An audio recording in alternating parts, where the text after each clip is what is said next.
ঈদের আনন্দকে কয়েকগুণ বাড়িয়ে দেয় মুক্তিপ্রাপ্ত নতুন সিনেমা। আসন্ন ঈদুল আজহায় মুক্তির তালিকা রয়েছেন তাণ্ডব, ইনসাফ, টগর, নীলচক্র, এশামাটা সহ অনেকগুলো সিনেমা। এর মধ্যে ছিল শিরোনাম আর নাদান নামের দুটি সিনেমা, কিন্তু এরই মধ্যে মুক্তির মিছিল থেকে ছিটকে গেল এই দুটি সিনেমা।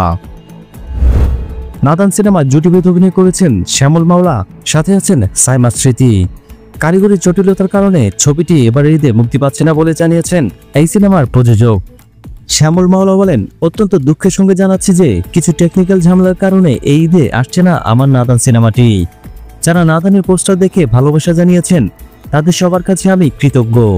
আশা করি ভবিষ্যতে নাদান সিনেমার জন্য এই ভালোবাসা আরো বেড়ে যাবে।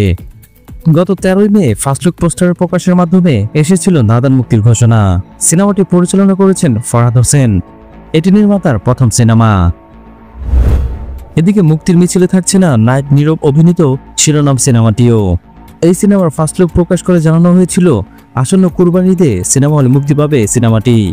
পোস্টারে লম্বা চুল, চোখে কালো সানগ্লাস, গলায় একাধিক চেন আর কালো জ্যাকেটের বেশেলে দর্শকদের নজর কেড়েছিলেন নীরব। সিনেমাটিতে তার চরিত্রের নাম ইব্রাহিম। জানা যায় শিরোনাম সিনেমার শুটিং এখনো শেষ হয়নি, যে কারণে এবারের ঈদে এই সিনেমা মুক্তি দেওয়ার সিদ্ধান্ত বাতিল করা হয়েছে। নীরব বলেন, আমরা যখন সিনেমার মুক্তি ঘোষণা দেই তখন 5-6 দিনের শুটিং বাকি ছিল।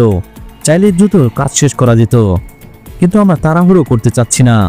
সময় নিয়ে ভালোভাবে সিনেমাটি শেষ করে দর্শকদের সামনে আসতে চাই, কারণ শিরোনাম সিনেমার গল্পটি খুবই শক্তিশালী। আসন্ন ঈদে মুক্তি মিছিলে ছিল 9টি সিনেমা, 2টি সিনেমা বাতিল হয়ে গেল। 7টি সিনেমার ভিতরে কয়টি এখন মুক্তি পাচ্ছে সেটাই আমরা দেখতে পাবো।